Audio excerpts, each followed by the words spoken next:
Welcome to my YouTube channel. और last video में मैंने आपको लेक्चर 3 यानी चेंज ऑफ पर्सन का जो SW था मैंने करवाया था। आज हम लोग लेक्चर 4 यानी चेंज ऑफ टेंस, ठीक है, चेंज ऑफ टेंस आज हम सीखेंगे कैसे बनता है। तो देखिए, तो फिर वही बात जैसा टेबल था, फिर से उस टेबल को मैं अभी नहीं बनाऊंगा, लेकिन चेंज ऑफ टेंस में क्या चीज़ ध्यान रखना है, ये टेंस अप्लाई कब होता है। जैसे देखो, ये आज का जो टॉपिक है चेंज ऑफ टेंस, ठीक है, चेंज ऑफ टेंस। तो टेंस होता क्या, टेंस डिपेंड्स अपॉन वर्ब। ये किस पे डिपेंड करता है, वर्ब पे, ठीक है, वर्ब पे डिपेंड करता है। अब ये चेंज कैसे होगा, तो चेंज कैसे होगा मैं बताता हूँ। तो ध्यान रखेंगे, जब हमारा reporting verb, that means reporting verb हमने बताया था, क्या बताया था, रिपोर्टिंग वर्ब हमने बताया था रिपोर्टिंग वर्ब, ठीक है। रिपोर्टिंग वर्ब क्या, तो रिपोर्टिंग वर्ब अब हम बात करेंगे शेड, ठीक है, शेड, ठीक है, शेड। ये किस टेंस में है, ये अब पास्ट टेंस में है, ठीक है, पास्ट टेंस। शेड टू यानी जब हमारा रिपोर्टिंग वर्ब यानी शेड टू पास्ट टेंस में यूज होगा, तो इन्वर्टेड कॉमा के अंदर जो स्टेटमेंट है हमारा और उसमें का वर्ब अब चेंज करेगा, ठीक है, चेंज करेगा, ठीक है। देखो, तो tense depends upon verb, direct indirect. देखो बच्चों, तो इसमें क्या क्या चेंज होता है मैं बताता हूँ। कि अगर डायरेक्ट नरेशन में इज या एम, ठीक है, इज या एम रहे, तो इनडायरेक्ट में उसे वॉज में बदलते हैं। अगर इज एम का वॉज, अगर इसके बदले आर हो जाए यानी प्लूरल हो जाए, तो क्या यूज़ करेंगे, वर यूज़ करेंगे, ठीक है। अगर डायरेक्ट में ही वॉज या वर रहे, तो हम इसके बदले क्या यूज़ करेंगे, हैड बीन, क्या यूज़ करेंगे, हैड बीन, ठीक है। प्रेजेंट पास्ट में, पास्ट परफेक्ट में, ठीक है। चलिए अब चलते हैं प्रेजेंट इंडेफिनिट। प्रेजेंट इंडेफिनिट में वर्ब क्या होता है, V1 या V5, ठीक है। तो ये किस में चेंज करेगा, वर्ब टू यानी पास्ट इंडेफिनिट, ठीक है, प्रेजेंट इंडेफिनिट, पास्ट इंडेफिनिट। अगर यूज़ किया गया है present continuous, that means is am are plus verb 4, तो present continuous will change into past continuous, ठीक है, पास्ट कॉन्टिन्यूअस, ठीक है। अब देखो, अगर सेंटेंस में हैज़ या हैव हो, हैज़ या हैव हो, तो ये चेंज करेगा किसमें, हैड में, किसमें, हैड में। अगर प्रेजेंट परफेक्ट हो, हैज़ या हैव प्लस वर्ब का थर्ड फॉर्म, तो ये चेंज करेगा हैड प्लस वर्ब के थर्ड फॉर्म में, ठीक है। हैज़ हैव चेंज करेगा हैज़ हैव प्लस V3 यानी हैड प्लस V3। चलिए पहले इतना आप नोट कीजिए।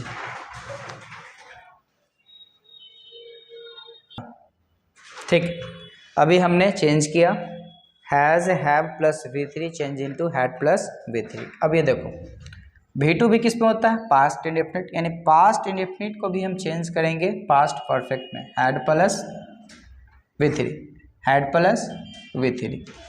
अब देखो past continuous, was were plus V4, तो ये चेंज करेगा had been plus V4 verb 4 में, ये चेंज किया हैड बीन में, ठीक है। अब आगे देखो, मॉडल्स में चलते हैं। कैन का पास्ट कुड होता है, मे का पास्ट माइट होता है, ठीक है। शैल का पास्ट शुड होता है और विल का पास्ट वुड होता है, ठीक है, वुड होता है। यानी ये चेंज करेगा इनडायरेक्ट में। अगर ये खुद ऑलरेडी अगर ये डायरेक्ट स्पीच में यूज़ किया गया है कुड, माइट, शुड, वुड, तो नो चेंज, ठीक है, नो चेंज। अब देखो अगर डू या does plus not plus V1 आ जाए, यानी प्रेजेंट इंडेफिनिट का नेगेटिव आ जाए, तो हम क्या यूज़ करेंगे, did plus not plus V1, ठीक है, V1, ठीक है। अगर डिड प्लस, है ना, डिड नॉट प्लस V1 हो तो किस में चेंज होगा, हैड नॉट प्लस V3, ठीक है। इसको मैं थोड़ा साइड में लिख दे रहा हूँ, शायद ये आपको नहीं दिख रहा होगा, ठीक है। चलो इसको देखो साइड में बताते हैं। इसके बाद मैं एग्जांपल दूंगा। एग्जांपल क्या, तो पिछला वाला थोड़ा सा आप याद रखोगे, चेंज ऑफ पर्सन, ठीक है, जिस पे मैंने 5 क्वेश्चंस भी करवाए थे, और उसी के बेस पे ही ये हमारा आगे क्वेश्चंस बनेगा, ठीक है। इसको नोट करो।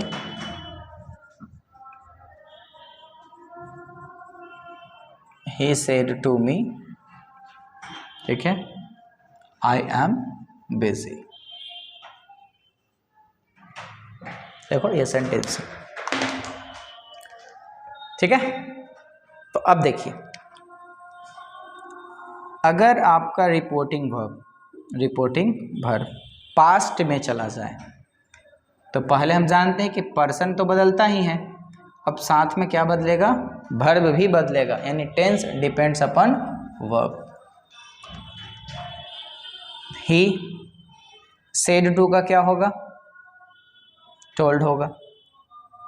मी इन्वर्टेड कॉमा के बदले बताइए जरा, दैट, बिल्कुल सही। फिर से देखो वही जो कल हमने पढ़ा था, क्या पढ़ा था कि सब्जेक्ट का वही हो जाएगा।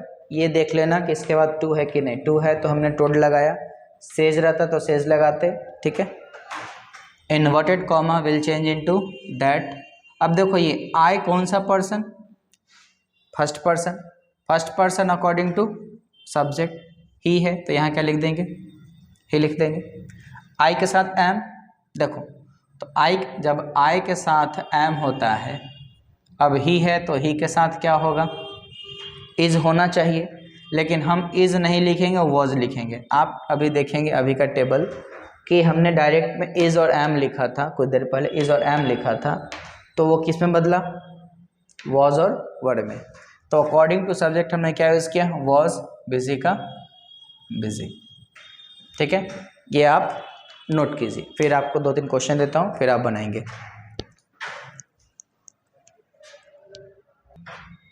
चलिए अब देखिए, एक के बाद नंबर 2, 3, 4, ठीक है। आप वीडियो पॉज करके पहले बना लेंगे, ठीक है, उसके बाद फिर से रिज्यूम करके आप आंसर मिला लेंगे। मैं अभी इसको सॉल्व करने जा रहा हूँ, ठीक है। देखो ही का ही हो जाएगा, सेड टू चेंज होगा किसमें, टोल्ड में, मी का me, inverted comma change to that, ठीक है। देखो फिर से भाई पर्सन, अब टेंस, अब दोनों चलेगा। पर्सन यानी first person according to subject ही हो जाएगा। देखो सेंटेंस में आई एम योर फ्रेंड, पिछला वाला। अब देखो योर है और उसके पहले एम है, तो यहाँ हमने ही लिखा, ये टोल्ड है तो क्या होगा, was, he was. Your second person, me के अनुसार क्या लिखेंगे, माय फ्रेंड का फ्रेंड, ठीक है। आगे देखो, दे, सेड टू का टोल्ड, अस का us, inverted comma that, first person according to subject. देखो ये वी है प्लूरल फॉर्म, दे भी प्लूरल फॉर्म। हम लोग जानते हैं कि first person according to subject they, we के साथ आर, तो दे के साथ आर होगा कि वर, टेबल देखो वर। गिविंग का गिविंग, सेकेंड पर्सन ऑब्जेक्ट के अकॉर्डिंग। तो हमने बताया था कि यू अगर ऑब्जेक्ट हो तो दैट से पहले जो ऑब्जेक्ट होगा यही ऑब्जेक्ट हम यहाँ लिखेंगे। और nice present, PRESENT present. Next Mohan, said to का टोल्ड, हर का her, inverted comma that. First person Mohan के लिए क्या लिखेंगे, ही हो जाता है, ठीक है, ही हो जाता है। क्यों? क्योंकि हम किसी नाम को दोबारा रिपीट नहीं करते हैं। नाउन के बदले क्या होगा, प्रोनाउन होगा। आई के साथ लव, ही के साथ भी टू ना, लव्ड हो जाएगा। यहाँ ऑब्जेक्ट यू और यहाँ हर, क्या लिखेंगे, हर। तो आज के वीडियो में हमने सीखा चेंज ऑफ टेंस कैसे बनता है। ये मेन है, पर्सन रिवीजन करके टेंस बनाओ। और इसके बाद मैं आपको ढेर सारा क्वेश्चंस जो अब तक एग्ज़ाम में आया है, चाहे वो आपका बोर्ड एग्ज़ाम हो, चाहे आपका कॉम्पिटिटिव एग्ज़ाम हो, मैं उसका क्वेश्चन आपके सामने रखूँगा और तब आप उसको सॉल्व करेंगे और बनाएंगे। ठीक है, आज के लिए इतना ही, धन्यवाद।